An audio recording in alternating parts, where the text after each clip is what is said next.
Good morning student, class 10th। आज हम पढ़ रहे हैं व्याकरण।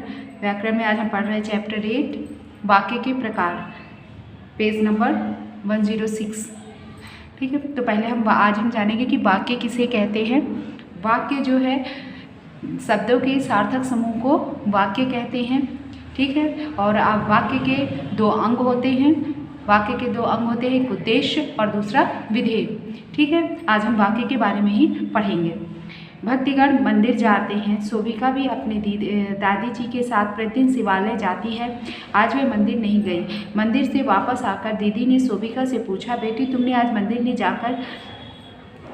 जाकर अच्छा नहीं किया। आखिर तुमने घर में रहकर क्या किया? शोभिका ने विनम्रतापूर्वक कहा, दादी जी आज मुझे विद्यालय से मिले गृह कार्य के लिए चित्र बनाना था। ये देखिए मैंने शंकर जी का चित्र बनाया है। अरे वाह, यह तो बहुत सुंदर है। अच्छा, अब तुम पार्वती जी का चित्र भी बनाओ। ईश्वर करे तुम सुयश प्राप्त करो। संभवतः कल तुम्हारे चाचा जी भी आएँ। यदि तुम यह चित्र उन्हें दिखाओगी तो वे भी अत्यधिक प्रसन्न होंगे। शोभिका ने कहा कि मैं कल पार्वती जी का चित्र बनाऊंगी। जब आप आएंगी तब मैं चित्र अवश्य दिखाऊंगी। ये देखिए, जहाँ जहाँ वाक्य अंडरलाइन किया हुआ है इस पैराग्राफ में, देखिए उनमें क्या बताना चाहते हैं। उपयुक्त रेखांकित वाक्यों को ध्यान से पढ़िए। ये सभी वाक्य पदों का समूह तो हैं, किंतु अर्थ और भाव की दृष्टि से इनमें पर्याप्त भिन्नता है।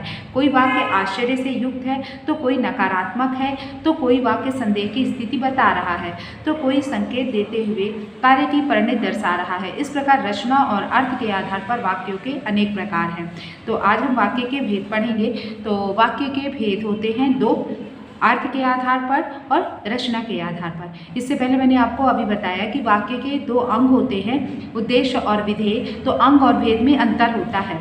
अंग कहलाते, वाक्य के अंग होते हैं अलग चीज़ है, और वाक्य के भेद अलग चीज़ है। ठीक है, तो हम पढ़ रहे हैं अभी वाक्य के भेद। तो अर्थ के आधार पर क्या कहलाता है? विधानात्मक 8 भेद होते हैं। अर्थ के आधार पर वाक्य के 8 भेद होते हैं। विधानवाचक, निषेधवाचक, प्रश्नवाचक, विस्मयवाचक, आज्ञावाचक, इच्छावाचक, संदेहवाचक और संकेतवाचक। रचना के आधार पर सरल वाक्य, मिश्र वाक्य और संयुक्त वाक्य, संज्ञा आश्रित उपवाक्य, विशेषण आश्रित उपवाक्य, क्रिया विशेषण आश्रित उपवाक्य। मानव को समाज में अपने भावों या विचारों के आदान प्रदान के लिए भाषा प्रयोग की आवश्यकता होती है। भाषा का निर्माण लक्ष्यों के द्वारा होता है। वाक्य सार्थक शब्दों या पदों के योग से बनता है तथा एक पूर्ण विचार की प्रतीति कराता है। भाषा की वह लघुत्तम इकाई जो किसी पूर्ण विचार या अर्थ को अभिव्यक्त करती है वाक्य कहलाती है। ये परिभाषा तो आपको याद होगी नहीं, मैं जो परिभाषा आपको बताती हूँ आप उसे लिख लीजिए। वाक्यों के सार्थक समूह को वाक्य कहते हैं, केवल यही याद कर लीजिएगा। ठीक है, अब हम आगे बढ़ते हैं। वाक्य के मुख्यतः दो भेद हैं, अर्थ के आधार पर और रचना के आधार पर। अर्थ के आधार पर हम इसमें पढ़ेंगे। अर्थ के आधार पर वाक्य को 8 भागों में बांटा गया। विधानवाचक वाक्य, विधानवाचक वाक्य को हम सरल वाक्य भी कहते हैं, जिसमें एक ही कर्ता, जिस वाक्य में एक ही कर्ता और एक ही क्रिया होती है उसे हम विधानवाचक या सरल वाक्य कहते हैं। तो ठीक है, वाक्य को हम कैसे पहचानेंगे कि जिसमें एक ही कर्ता और एक ही क्रिया हो। जैसे राम बाजार जाता है, रमेश विद्यालय जाता है। इसमें इस वाक्य में रमेश विद्यालय जाता है में एक ही कर्ता है। कर्ता कौन है? रमेश है। और क्रिया कौन सी हो रही है? जाने की। इसलिए ये वाक्य कौन सा वाक्य है? विधानवाचक वाक्य है, जिसे हम सरल वाक्य भी कहते हैं। इसके बाद है निषेधवाचक वाक्य। जिन वाक्यों से किसी कार्य के विरोध करने, निषेध करने या मना करने की बात समझ में आए तो वह वाक्य क्या कहलाता है? निषेधवाचक वाक्य कहलाता है। जैसे अब रमेश विद्यालय जाता है, तो अब हम इसको अगर निषेधात्मक करना है तो कैसे करेंगे? रमेश विद्यालय नहीं जाता है। तो अब हम निषेधवाचक अगर करें, शिवेश फल कल भोपाल नहीं जाएगा, तो ये नहीं जो लगा है मतलब नकारात्मक बात कह रहा है, इसलिए हम इसे निषेधवाचक वाक्य कहेंगे। इसके बाद आता है प्रश्नवाचक वाक्य। जिन वाक्यों से किसी प्रश्न या बात के पूछने का बोध हो उसे प्रश्नवाचक वाक्य कहते हैं। क्या आप मेरे साथ आओगे? माँ क्या कर रही है? मतलब कि प्रश्नवाचक वाक्य में क्या लगा रहेगा, क्यों होगा, कैसे होगा, मतलब प्रश्न पूछने की बात समझ में आती है। और बाद में वाक्य के अंत में प्रश्नवाची चिन्ह लगा रहता है। जिन वाक्यों से किसी प्रश्न या बात के पूछने का बोध हो उन्हें प्रश्नवाचक वाक्य कहते हैं। विस्मयादिवाचक वाक्य, जिन वाक्यों में हर्ष, शोक, आश्चर्य, घृणा आदि के भाव प्रकट होते हैं उन्हें विस्मयादिवाचक वाक्य कहते हैं। जैसे वाह तुम प्रथम आ गए, हाय बापू चल बसे, ओह तुमने सब बिगाड़ दिया। तो इस तरह विस्मय सूचक वाक्य होंगे और विस्मयादि बोधक का चिन्ह लगा होगा, इसे हम विस्मयादि बोधक वाक्य कहेंगे। इसके बाद है आज्ञावाचक वाक्य, जिन वाक्यों से आदेश या अनुमति देने का बोध होता है। किसका बोध हो? आदेश देने का या अनुमति देने का बोध हो, उन्हें आज्ञावाचक वाक्य कहते हैं। जैसे तुम यहाँ आओ, अब यहाँ पर देखो इंग्लिश में ऑर्डर देने समझते हो ना, जिसे मतलब ऑर्डर दिया जाए या आज्ञा दी जाए कि तुम ये काम करो, तो आज्ञावाचक वाक्य होता है। तो तुम यहाँ आओ, आप सब भोजन करें, है ना। तो मतलब कि ऐसी आज्ञा दी जा रही है कि मैं कह रहा हूँ कि तुम ऐसा करो कि आप सभी लोग भोजन करें, तुम यहाँ आओ। ये कौन सा वाक्य हो गया? आज्ञावाचक वाक्य हो गया। इस तरह हमें वाक्यों को पहचानना आना चाहिए कि पहले तो हम वाक्य को पहचाने कि ये कौन सा वाक्य है। तो जब हम ये पहचान जाते हैं कि ये मतलब वाक्य है, आज्ञावाचक वाक्य है, तो या विस्मयादिवाचक वाक्य है कि प्रश्नवाचक वाक्य है कि निषेधवाचक वाक्य है या विधानवाचक वाक्य है, जब हमें वाक्यों को पता होगा तो इसी तरह हम इनको बदल भी सकते हैं, है ना। तो जैसे विधानवाचक वाक्य दिया था ये, रमेश विद्यालय जाता है, चलिए हम इसी वाक्य को लेते हैं। तो इस वाक्य को विधानवाचक वाक्य इसलिए है क्योंकि एक ही कर्ता और एक ही क्रिया है। इसके साथ अब हम इसको निषेधात्मक करते हैं, तो रमेश विद्यालय नहीं जाता है, तो यहाँ पर नहीं लगा दिया तो निषेधात्मक हो गया। अब हमको प्रश्नवाची बनाना है तो कैसे बनाएंगे? क्या रमेश विद्यालय जाता है?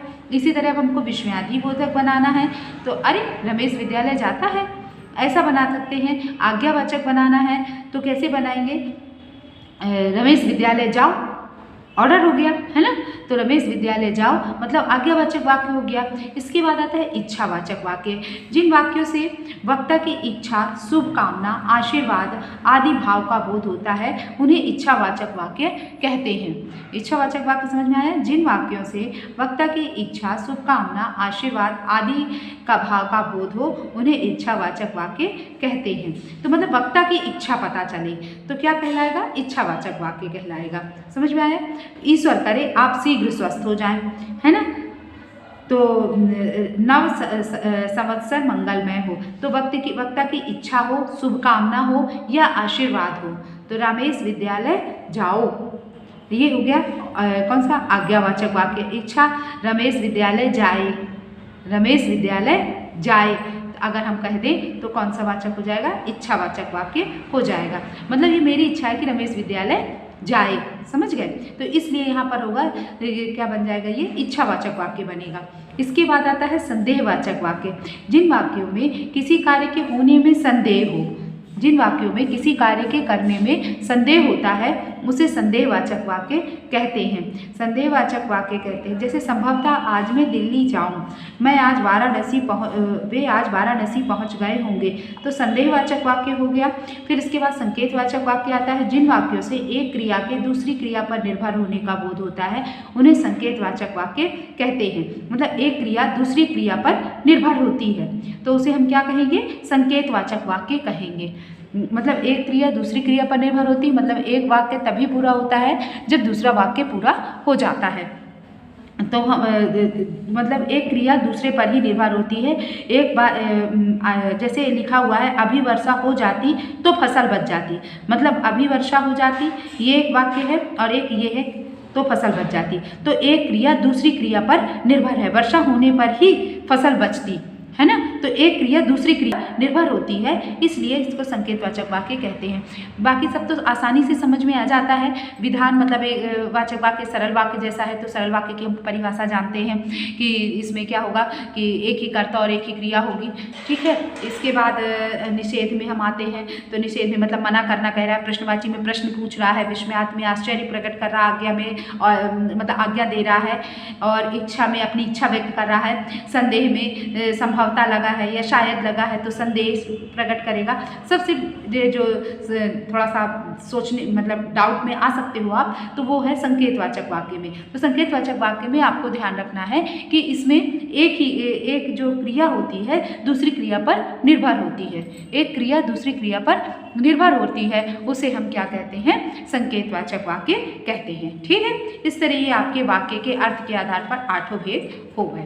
ठीक, अब इसके बाद हम पढ़ेंगे रचना के आधार पर। अभी तक हम अर्थ के आधार पर पढ़ रहे थे, अब हम रचना के आधार पर पढ़ेंगे। तो देखिए, रचना के आधार पर वाक्य के 3 भेद होते हैं। सरल वाक्य, जिस वाक्य में एक उद्देश्य और एक विधेय होता है उसे सरल वाक्य कहते हैं। ठीक है, ये तो अभी हम पढ़ ही चुके। एक ही उद्देश्य और एक ही विधेय होता है। उद्देश्य मतलब कर्ता, विधेय जो वो कार्य कर रहा है, तो उसे हम क्या कहेंगे, एक ही उद्देश्य और एक ही विधेय होगा, उसे सरल वाक्य कहेंगे। सरल वाक्य में क्रिया एक ही रहती है, जैसे सुधीर पानी पीता है, मतलब इसमें एक ही क्रिया होगी सरल वाक्य में। मिश्रित या मिश्र वाक्य, अब हम पढ़ेंगे क्या, मिश्रित या मिश्र वाक्य, जिस वाक्य में एक प्रधान उपवाक्य के साथ एक या अधिक आश्रित उपवाक्य जुड़े होते हैं उसे मिश्र वाक्य कहते हैं। जैसे परेश ने कहा कि मैं फूल लाता हूँ, रमेश ने कहा कि मैं फूल लाता हूँ। ये क्या है, मिश्रित वाक्य है। जो पुस्तक पढ़ रहा है वह मेरा भाई है। ठीक है, जो पुस्तक पढ़ रहा है वह मेरा भाई है। प्रधान उपवाक्य के साथ जुड़ने वाले आश्रित उपवाक्य के 3 भेद होते हैं। संज्ञा आश्रित उपवाक्य, विशेषण आश्रित उपवाक्य, क्रिया विशेषण आश्रित उपवाक्य। इसमें क्या है, तो ये बात समझ में आई। मिश्रित मतलब मिला हुआ। मिश्र वाक्य क्या कहलाएगा, जिसमें कि 2 वाक्य एक दूसरे से मिला करके बने हुए हो, वो क्या कहलाएंगे, मिश्रित वाक्य कहलाएंगे। तो जैसे जिस वाक्य में एक प्रधान उपवाक्य के साथ एक या अधिक आश्रित वाक्य जुड़े होते हैं, उसके दूसरे जो आश्रित उपवाक्य हैं वो उससे जुड़े होंगे, मिश्रित वाक्य कहलाएंगे। तो संज्ञा आश्रित उपवाक्य क्या कहलाता है, जो आश्रित उपवाक्य प्रधान उपवाक्य की किसी संज्ञा के स्थान पर प्रयुक्त हो उसे संज्ञा आश्रित उपवाक्य कहते हैं। संज्ञा आश्रित उपवाक्य का प्रारंभ प्रायः की से होता है एवं प्रधान वाक्य में क्या लगाने पर मिलने वाला उत्तर संज्ञा आश्रित उपवाक्य होता है। जैसे मैं जानती हूँ कि शीला गीत गाती है।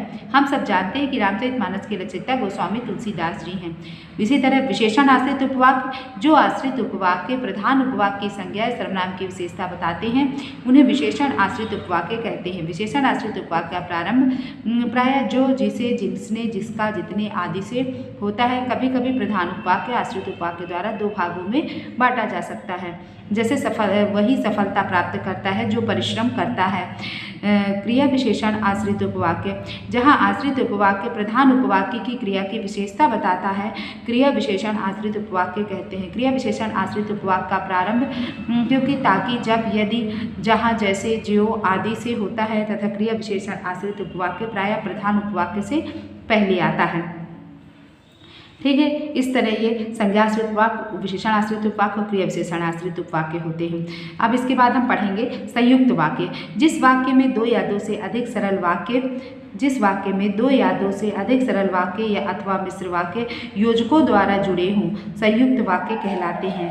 ये वाक्य या अथवा किंतु, एवं, लेकिन आदि योजक शब्दों से जुड़े रहते हैं। जैसे तुम आए और वे चले गए। मैं आपके घर कई बार गया किंतु आप मेरे घर एक बार भी नहीं आए। ये किसका उदाहरण है, संयुक्त वाक्य का उदाहरण है। ठीक है, जैसे तुम आए और वे चले गए। मैं आपके घर कई बार गया किंतु आप मेरे घर एक बार भी नहीं आए। ठीक है, इसे हम संयुक्त वाक्य कहते हैं। तो इसको किससे जोड़ा है, योजक चिन्ह से जोड़ा है। किससे, किंतु से। किससे जुड़ा है, किंतु से जुड़ा हुआ है। ठीक, इतना समझ में आया। जो नहीं समझ में आया डाउट क्लास में पूछ लीजिएगा।